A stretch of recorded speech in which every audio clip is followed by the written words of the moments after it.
Hi friends, today I'll explain accounting rules. So this video for the learners and they started their journey in accounting.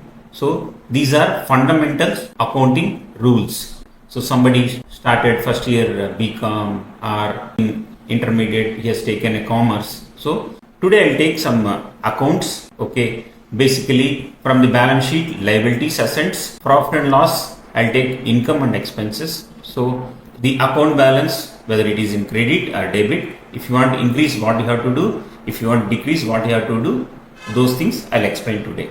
So first one will be liabilities. So liabilities will be in the balance sheet. You want to increase the liabilities balance, you have to credit. You want to decrease the balance of liabilities, you have to debit.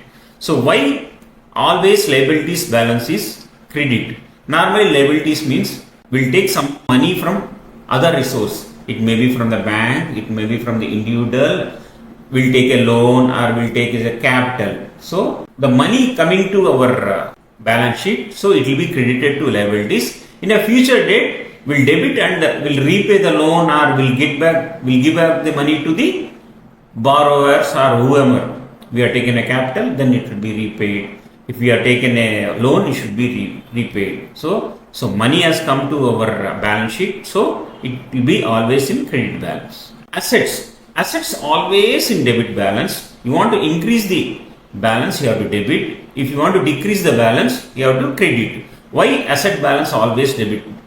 Assets means it will be land, buildings, machinery. Something you want to buy means you have to pay cash or you have to pay from your bank account. So you have to debit your accounts and you have to pay to the company or individual, whatever it may be. So always for buying asset, you will debit your assets ledger and it will be credited to the other party. So always assets balance will be in debit. You want to increase the balance, you have to debit. If you want to decrease the balance, you have to credit. Next one will be income. Income will be in profit and loss statement.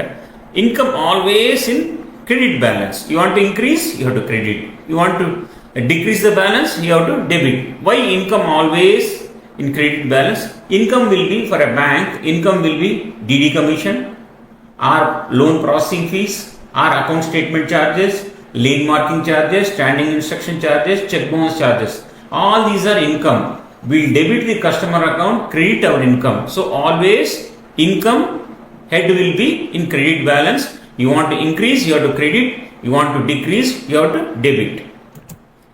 So expenses always in debit. You want to increase, you have to debit. You want to decrease, you have to credit. Why expenses always in debit? Because for example, if in your office you are paying a rent, you are paying a current bill, electricity bill or water bill, what you will do? You will debit your expenses.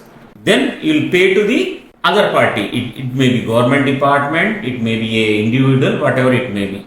So always expenses will be in debit balance. You want to increase, you have to debit. If you want to decrease the balance, you have to credit. These are the accounting fundamental rules.